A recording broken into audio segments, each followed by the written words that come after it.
Hello friends, welcome back to my channel BA toppers. और आज की इस वीडियो में मैं आपको करवाऊंगी सीआरएसयू यूनिवर्सिटी के इम्पॉर्टेंट क्वेश्चंस। ठीक है, और मैं सिर्फ ऐसे ही नहीं बोलूँगी, मैं आपको प्रूफ भी दिखा देती हूँ। 2022 के क्वेश्चन पेपर है, इसमें ये क्वेश्चन आया हुआ है जो मैं आज आपके साथ डिस्कस करने वाली हूँ। वीडियो में अंत तक आपको बने रहना है। ठीक है, ये क्वेश्चन वो क्वेश्चन है जो कि हर एक साल रिपीट होता है। आप पढ़ते तो हैं काफ़ी सारा, लेकिन आपको पता नहीं होता कि कौन सा क्वेश्चन आपको प्रिपेयर करना ही करना है, जहाँ से क्वेश्चन बनेगा ही बनेगा। तो ये जानने के लिए आपको हमारे साथ अंत तक बने रहना है इस वीडियो में। तो मैं दिखा देती हूँ आपको प्रूफ। ये क्वेश्चन पेपर है 2022 का, क्वेश्चन नंबर 7 आपका यहाँ से पूछा गया था। चलिए मैं आपको लेकर चलती हूँ। ये आपकी बुक है अधिगम तथा शिक्षण की, लक्ष्मी पब्लिकेशन की। तो इसमें एक क्वेश्चन बहुत अच्छे तरीके से दे रखा है। अगर आपके पास टाइम बहुत कम है तो इस वीडियो को आप देखिए फटाफट।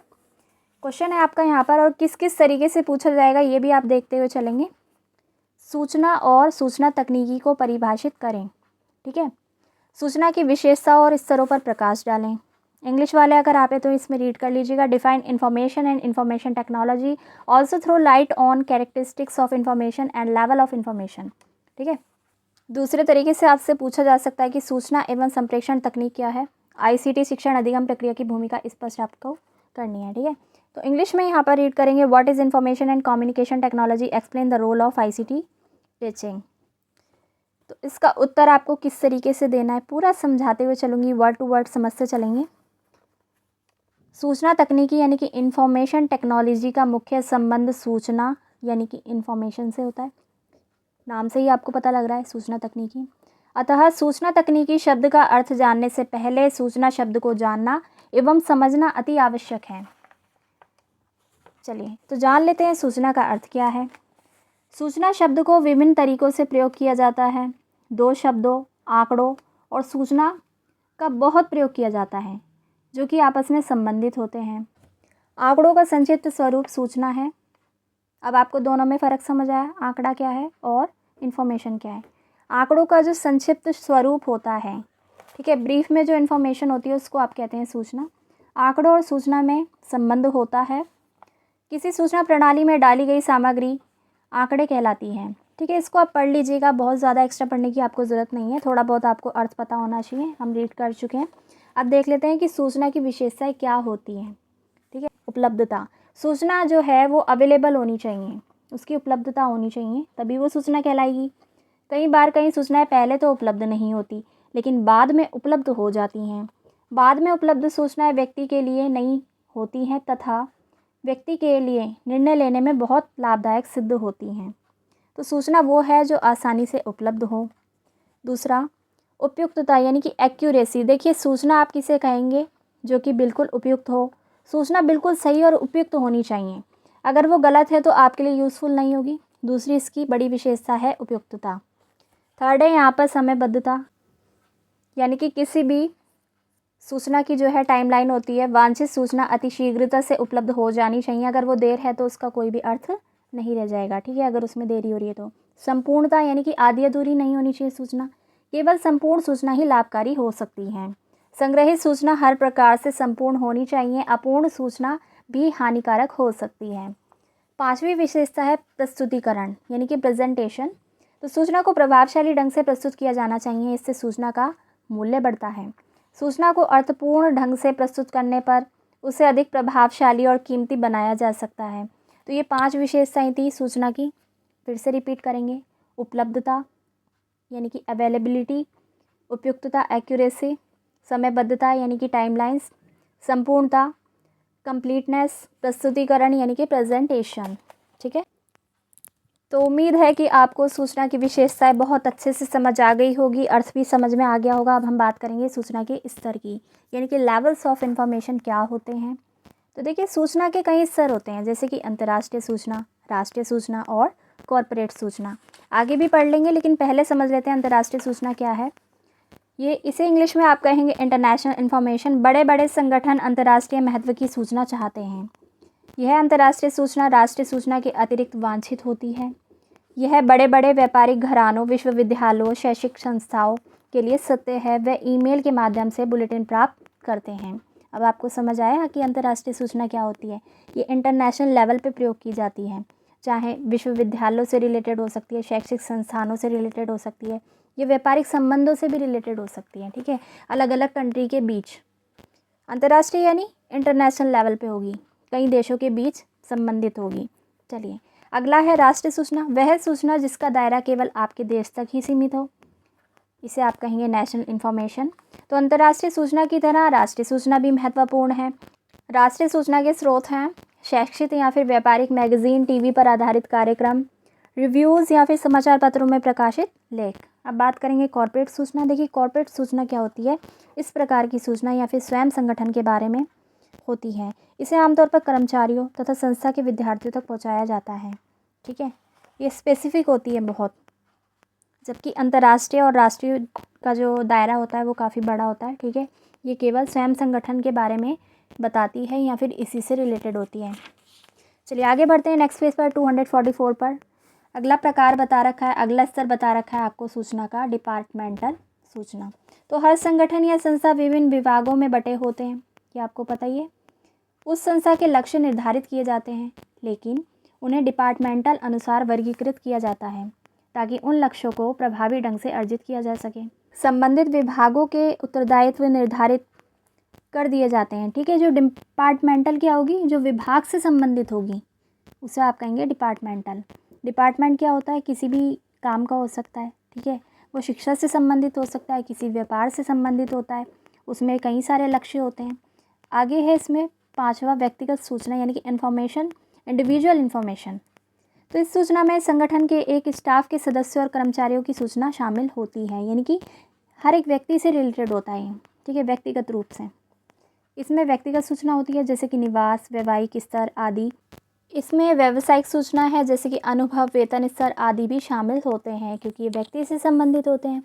ठीक है, तो आपको समझ आया। चलिए आगे बढ़ेंगे। सूचना तकनीकी का क्या अर्थ है। अभी तक हमने देखा सूचना का अर्थ, ठीक है, और हमने जाना कि इसकी विशेषताएं क्या क्या होती हैं, सूचना के स्तर के बारे में जाना। अब हम देखेंगे सूचना तकनीकी क्या है। तो मीनिंग ऑफ इंफॉर्मेशन टेक्नोलॉजी है सूचना तकनीकी विभिन्न तकनीकों, सूचनाओं, आंकड़ों के प्रस्तुतिकरण तथा सूचना और आंकड़ों के भंडारण की विधियों का संकलन है। ये सभी कार्य करने के लिए कंप्यूटर एक ऐसा यंत्र है जिसका प्रयोग विश्व के हर कोने में हो रहा है। तो सूचना तकनीकी ने हमारे दैनिक जीवन को कंप्यूटर के माध्यम से अत्यधिक प्रभावित किया है। उदाहरण के लिए हवाई जहाज़ की टिकटें बुक करवाना, रेलवे की टिकटें बुक करवाना, इंटरनेट पर चीज़ें बेचनी या फिर खरीदनी, बैंक का कारोबार, मनोरंजन, शिक्षा, संचार इत्यादि सूचना तकनीकी ने पारंपरिक विधियों का स्थान ले लिया है। ठीक है, आगे इसमें सूचना तकनीकी में कंप्यूटरिंग और संचार तकनीकी दोनों को शामिल किया गया है। सूचना तकनीकी में विभिन्न पक्ष होते हैं जैसे कि हार्डवेयर, सॉफ्टवेयर, टेलीकम्युनिकेशन, मानव computer interface, human computer interface English में कहेंगे इसे। तो देखिए सूचना तकनीकी का जो संबंध है सूचना के सृजन, संकलन, प्रोसेसिंग, भंडारण, प्रस्तुतिकरण और प्रसार करने से है। ठीक है, इसमें हार्डवेयर और सॉफ्टवेयर तथा टेलीफोन इत्यादि भी शामिल होते हैं। ठीक है, आपको पता ही है टेक्नोलॉजी क्या है, कंप्यूटर है, कंप्यूटर के माध्यम से, इंटरनेट के माध्यम से कंप्यूटर चलता है और हम अपनी इन्फॉर्मेशन चाहे व्यक्तिगत स्तर पे हो, चाहे राष्ट्रीय स्तर पर हो या फिर अंतर्राष्ट्रीय स्तर पर हो, पहुंचाते रहते हैं। तो बहुत ही बेसिक सी नॉलेज थी, बेसिक सा क्वेश्चन था। आपको घबराना नहीं है आईसीटी देखकर, ठीक है, और इसके अर्थ को देखकर आपको सिर्फ आंसर करना है। और ये सारी चीज़ें वो हैं जो आपको ऑलरेडी आती होती हैं। ठीक है, अब हम देखेंगे इसी क्वेश्चन का अगला भाग था सूचना एवं संप्रेषण तकनीकी का शिक्षा के क्षेत्र में उपयोग और सीमाओं का वर्णन आपको करना है। अब आपको क्या करना है, आईसीटी को एजुकेशन में लेकर आना है। ठीक है, और आपको देखना है कि उसका उपयोग क्या है एजुकेशन में। एज ए टीचर आप उसको किस तरीके से इस्तेमाल करेंगे और जब आप इस्तेमाल करेंगे तो आपको किन किन चीज़ों का ध्यान रखना पड़ेगा, इसमें क्या क्या लिमिटेशंस होती हैं। अब आपको समझ आया। चलिए बढ़ते हैं और देखते हैं कि क्या है शिक्षा में सूचना एवं तकनीकी। तो देखिए यहाँ पर आपको पॉइंट्स मैं जल्दी जल्दी बता देती हूँ। भंडारण, आप किसी भी चीज़ का इन्फॉर्मेशन का भंडारण कर सकते हैं, उसको स्टोर कर सकते हैं। इसको रीड आप कर लीजिएगा। ठीक है, दूसरा है विदेशी भाषाओं का अधिगम, आप आईसीटी के माध्यम से अदर लैंग्वेजेस को सीख सकते हैं। चलिए मैं रीड कर ही देती हूँ ताकि आपको जल्दी से समझ में आ जाए। बस आपको थोड़ा सा पेशेंस रखना है, वीडियो में अंत तक बने रहना है ताकि कोई भी इंपॉर्टेंट पॉइंट आपसे मिस ना हो। भंडारण क्या है, आईसीटी के प्रयोग द्वारा सूचनाओं का भंडारण करना सुगम हो गया है। इस भंडारण के कारण सूचनाओं की प्राप्ति भी सुगम हो गई है। सूचनाओं की प्राप्ति एवं भंडारण के परिणाम स्वरूप समस्याओं के समाधान में भी सहायता मिलती है। उदाहरण के लिए इंटरनेट का प्रयोग। ठीक है, इंटरनेट तो आजकल सूचनाओं का भंडार सिद्ध हो रहा है। देखिए, पहले सीडी, डीवीडी और फ्लॉपी चलती थी, लेकिन आजकल क्या हो गया, मेमोरी कार्ड में ही सारी चीज़ें सेव कर सकते हैं। तो एग्जाम्पल आप दे देंगे, ठीक है, पहले क्या चलता था, अब क्या चल रहा है, इस बारे में। ठीक है, और किताबें वगैरह भी ई बुक के माध्यम से आप पढ़ाई कर सकते हैं। तो कितना आसान हो गया है चीज़ों को स्टोर करना। सेकंड है इसका उपयोग शिक्षा में, विदेशी भाषाओं का अधिगम। तो विदेशी भाषाओं को सीखने के लिए केवल पुस्तकों पर निर्भर नहीं रहा जा सकता। इसके लिए आईसीटी का प्रयोग प्रभावी सिद्ध हो रहा है। इस संबंध में भाषा प्रयोगशालाएं, दूरसंचार, video conferencing, audio conferencing, multimedia, स्पीकरों आदि का प्रयोग संभव हो पाया है।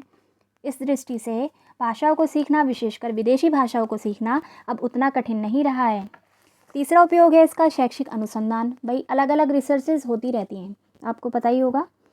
तो आजकल आईसीटी ने अनुसंधान कार्य को, यानी कि रिसर्च के कार्य को सरल बना दिया है।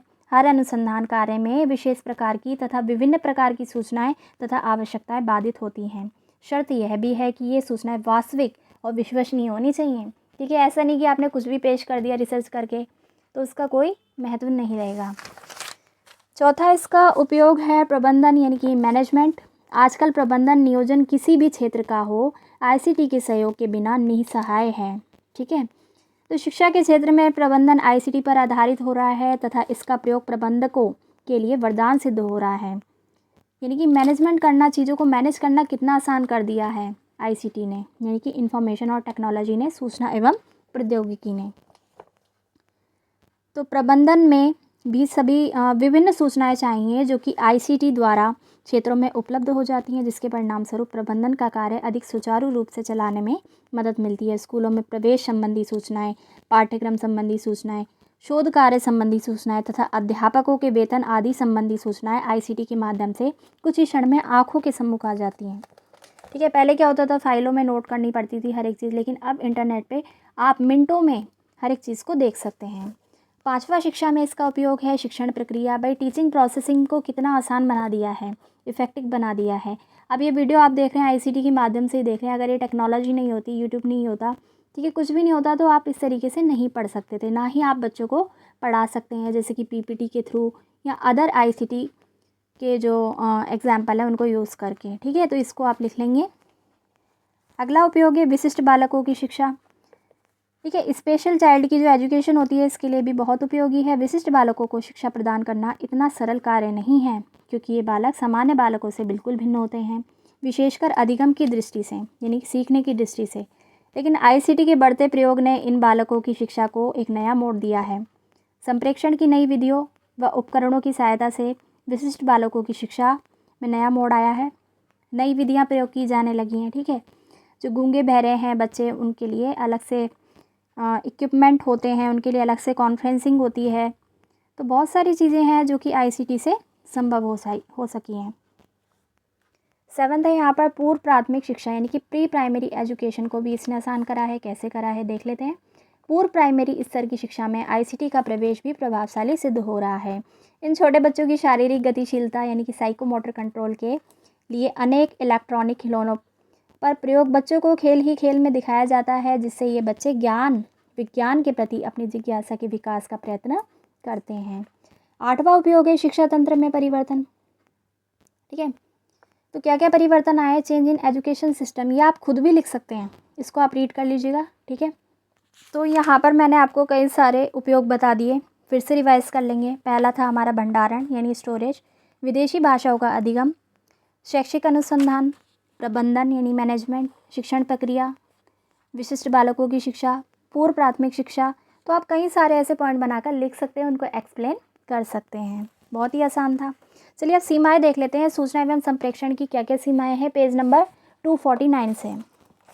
पहला है आईसीटी संबंधी सूचनाएं अभी इस देश के स्कूलों में पर्याप्त रूप से उपलब्ध नहीं है, क्योंकि कई स्कूलों के लिए इन्हें खरीद पाना संभव नहीं है और ना कि देखभाल करना। ठीक है, इन परिस्थितियों में आईसीटी का प्रयोग ऐसे स्कूलों में संभव है ही नहीं। क्यों संभव नहीं है? क्योंकि दूर दराज के जो गाँव के एरियाज़ होते हैं वहाँ के स्कूलों में ये चीज़ें आसानी से उपलब्ध नहीं हो पा रही हैं आज भी। ठीक है, इसको आप एक्सप्लेन करके लिख देंगे, थोड़ा सा बस पॉइंट में लिखिएगा। सेकंड है आईसीटी का प्रयोग संदेह एवं डर पैदा करता है कि इस तकनीकी के प्रयोग से उनके हाथ में कुछ नहीं रहेगा। ठीक है। थर्ड है यहाँ पर, कुछ सीमा तक स्कूल के विद्यार्थी भी आईसीटी का प्रयोग करने में रुचि नहीं रखते। ऐसा शायद आईसीटी के ज्ञान के अभाव के कारण या फिर उचित मार्गदर्शन के अभाव के कारण होता है। तो बच्चों को पहले अवेयर आपको करना पड़ेगा इसके रिगार्डिंग, तब आप आईसीटी का प्रयोग करेंगे तो आपके लिए बेहतर है। ठीक है। चौथी सीमा है यहाँ पर इसकी, शिक्षक भी अपनी पुरानी पद्धति में परिवर्तन नहीं करना चाहते। ठीक है। शुरू से टीचर्स को आदत है उसी तरीके से, पारंपरिक तरीके से पढ़ाने की, तो उसमें आपको खुद को भी पहले चेंज करना पड़ेगा। आजकल कई सारे ऐसे प्रोग्राम्स भी चलाए जा रहे हैं, अलग अलग सेमिनार्स होते हैं जहाँ पर टीचर्स को आईसीटी का इस्तेमाल करना बताया जाता है। ठीक है। तो ये चीज़ धीरे धीरे ख़त्म हो रही है। और यहाँ पर है 5वां पॉइंट है, 5वीं सीमा है, आईसीटी में शिक्षकों के प्रशिक्षण के अभाव के कारण भी इसका प्रयोग स्कूलों में सीमित ही है। इसके लिए अध्यापकों को प्रशिक्षण स्तर पर ही तैयार करके आईसीटी के प्रयोग को सुनिश्चित किया जा सकता है। छठा पॉइंट है यहाँ पर, स्कूलों में उपलब्ध सीमित सूचनाओं की पृष्ठभूमि हमें इस बात की ओर संकेत करती है कि अभी हमारे अधिकतर स्कूल आईसीटी के प्रयोग के लिए पूर्ण रूप से तैयार ही नहीं है। ठीक है। 7वां है यहाँ पर, स्कूल प्रशासन, अधिकारी, मैनेजमेंट आदि भी स्कूल में आईसीटी के प्रयोग के बारे में संवेदनशील नहीं है। इस बारे में उनकी उदासीनता के परिणाम स्वरूप आईसीटी का प्रयोग सीमित सा दिखाई देता है। इसका प्रसार तो बहुत है, लेकिन इसका प्रयोग अभी हर स्कूल की दहलीज पर नहीं कर पाया है। ठीक है।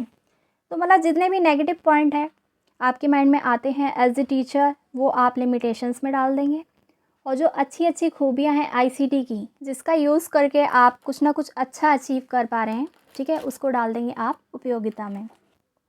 तो इस वीडियो के माध्यम से मैंने आपका बीएड फर्स्ट ईयर का एक बहुत ही इंपॉर्टेंट क्वेश्चन यूनिट 3 से कवर करा दिया है, जो कि आपसे पूछा ही जाएगा। अगर एग्ज़ाम में नहीं पूछा जाए तो आप मुझे कमेंट करके नीचे बताइएगा। वीडियो आपको पसंद आए तो वीडियो को लाइक कर देना, शेयर कर देना, चैनल को कर लेना सब्सक्राइब। मैं सोनाली सिंह मिलूंगी आपसे अगली बार। अच्छे से पढ़ाई कीजिए। Thanks for watching.